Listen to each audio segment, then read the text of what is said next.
क्या आपने कभी किसी ऐसे रहस्यमयी जंगल की कल्पना की है जहां ऊंचे ऊंचे घने वृक्षों की शाखाओं से छनकर आती सूर्य की किरणें भी जमीन को छूने में असमर्थ हों, जहां हर ओर घना सन्नाटा फैला हो लेकिन उस सन्नाटे को चीरती हो एक दिव्य ध्वनि, ओम नमः शिवाय।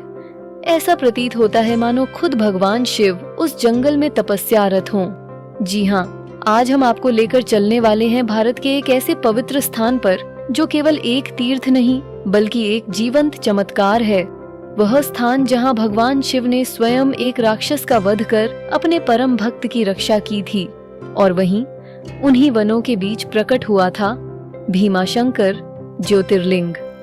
दोस्तों, इस वीडियो को अंत तक जरूर देखिएगा, क्योंकि हम आपको केवल पौराणिक कथा ही नहीं सुनाने वाले, हम आपको दिखाएंगे उस मंदिर की अद्भुत वास्तुकला, रहस्यमयी जंगलों की गहराइयां और उस भूमि की आध्यात्मिक ऊर्जा के पीछे छिपा वैज्ञानिक रहस्य। अगर आप भी भगवान शिव के सच्चे भक्त हैं, अगर आप उन रहस्यों को जानना चाहते हैं जो हमारी सनातन परंपरा में सदियों से छिपे हैं, तो अभी इसी क्षण इस वीडियो को लाइक कीजिए। और हाँ, हमारे चैनल को सब्सक्राइब करना बिल्कुल न भूलें, क्योंकि हम लाते हैं आपके लिए ऐसी ही आध्यात्मिक, रहस्यपूर्ण और प्रेरणादायक कहानियाँ जो न केवल आपकी जानकारी बढ़ाएंगी बल्कि आपके हृदय को भी छू जाएंगी। तो चलिए शुरू करते हैं यह दिव्य यात्रा भीमाशंकर ज्योतिर्लिंग की ओर। पुराणों के अनुसार भीमाशंकर ज्योतिर्लिंग की कथा त्रेता युग से जुड़ी हुई है। त्रेता युग धर्म और अधर्म के बीच एक अदृश्य लेकिन गहन युद्ध का समय। रावण, लंका का राजा, ब्रह्मा जी से प्राप्त शक्तियों के कारण त्रिलोक में भय और आतंक का प्रतीक बन चुका था। उसका छोटा भाई कुंभकर्ण बल और भक्षण का प्रतीक, भीषण रूप और अतुलनीय शक्ति से परिपूर्ण था। लेकिन इस कथा की शुरुआत होती है कुंभकर्ण के पुत्र से, जिसका नाम था भीम। यह भीम न केवल ताकतवर था बल्कि उसमें राक्षसी प्रवृत्तियां, घमंड और अधर्म की भावना भी भरी हुई थी। वह भगवान विष्णु और भगवान शिव दोनों का विरोधी बन चुका था। अपनी शक्ति बढ़ाने के लिए भीम ने घोर तपस्या की और ब्रह्मा जी से वरदान प्राप्त किया कि कोई भी देवता उसे मृत्यु न दे सके। वरदान मिलते ही उसके भीतर का अहंकार और अधिक बढ़ गया और उसने तीनों लोकों में आतंक मचाना शुरू कर दिया।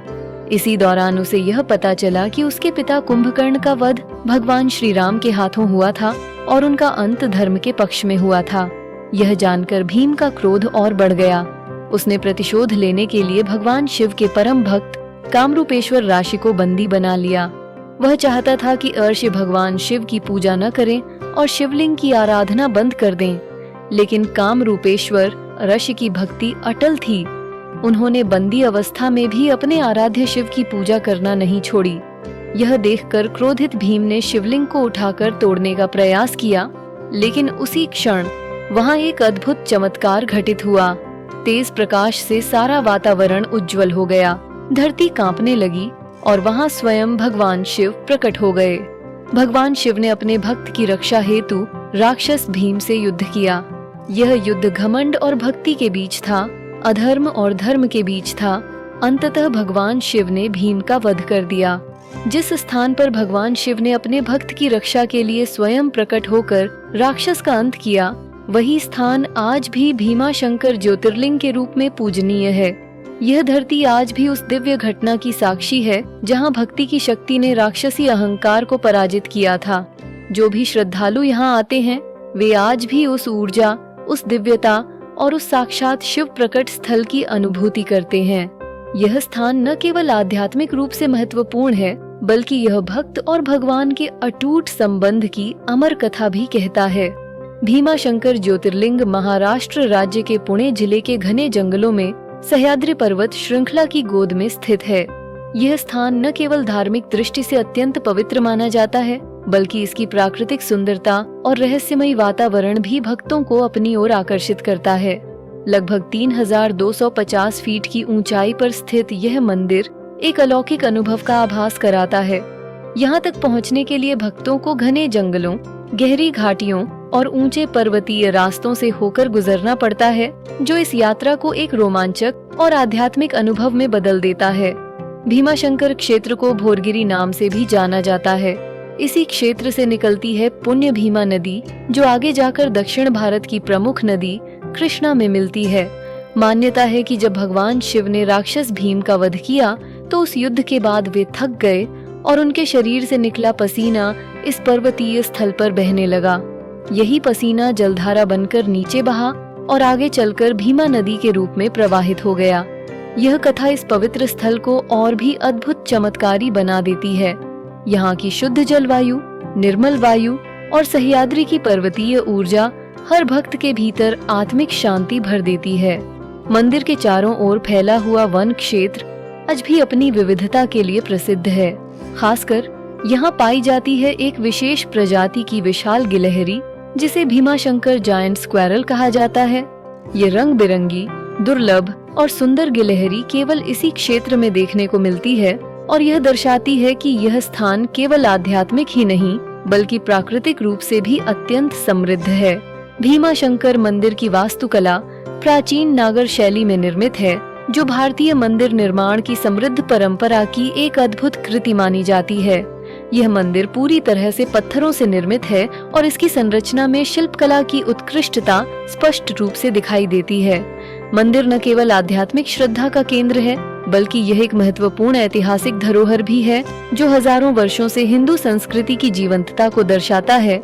मंदिर का गर्भगृह देखने में भले ही साधारण प्रतीत होता हो, लेकिन उसकी आध्यात्मिक ऊर्जा अत्यंत गहन और शक्तिशाली है। यहाँ स्थित शिवलिंग स्वयंभू है, अर्थात यह धरती से स्वयं प्रकट हुआ है, किसी मानव द्वारा इसकी स्थापना नहीं की गई। यह स्वयंभू शिवलिंग इस स्थान की अलौकिकता को और भी बढ़ा देता है। गर्भगृह के भीतर का वातावरण अत्यंत शांत, दिव्य और ध्यान के अनुकूल होता है। यहाँ प्रवेश करते ही एक अद्वितीय ऊर्जा का अनुभव होता है, जिससे श्रद्धालु सहज ही ध्यानावस्था में चले जाते हैं। मंदिर के समीप एक अत्यंत रहस्यमयी स्थान भी स्थित है, जिसे गुप्त भीम कुंड कहा जाता है। यह स्थान आमतौर पर पर्यटकों नहीं देख पाते, लेकिन इसकी मान्यता अत्यंत महत्वपूर्ण है। लोक कथाओं के अनुसार जब भगवान शिव ने भीम राक्षस का वध किया, तब उनकी तपस्या और युद्ध के दौरान निकला पसीना इस कुंड में एकत्र हुआ और यही पवित्र जल धीरे धीरे बहते हुए भीमा नदी का रूप लेता है। इस गुप्त कुंड का जल आज भी अत्यंत शीतल, पवित्र और चमत्कारी माना जाता है। भीमाशंकर की यात्रा आध्यात्मिकता और प्रकृति प्रेम का अद्भुत संगम है।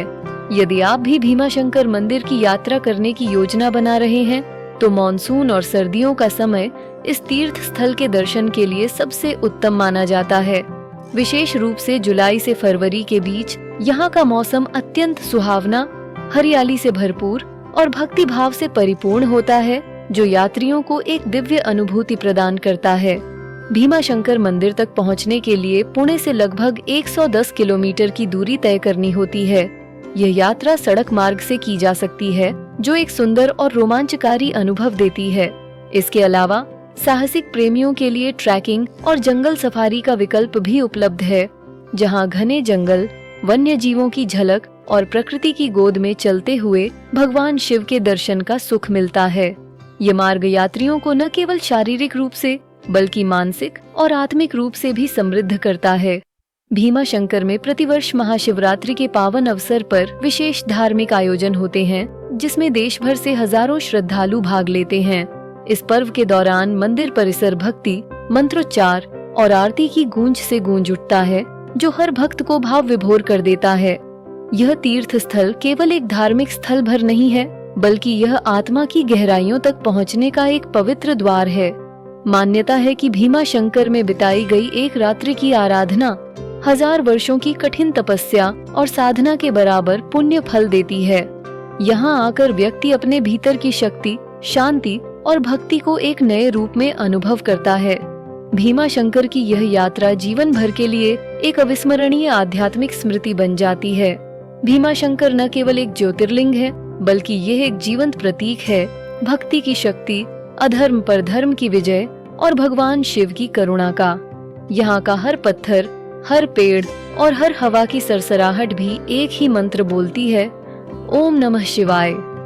यदि आपको इस कहानी ने प्रेरित किया, भक्ति भाव से भर दिया, तो कृपया इस वीडियो को अपने मित्रों और परिवार के साथ जरूर शेयर करें। और हाँ, हमारे चैनल को सब्सक्राइब करना बिल्कुल न भूलें, क्योंकि हम लाते हैं आपके लिए ऐसे ही आध्यात्मिक, प्रेरणादायक और दुर्लभ पौराणिक कहानियाँ जो न केवल आपके ज्ञान को बढ़ाएंगी बल्कि आत्मा को भी छू जाएंगी। हर हर महादेव।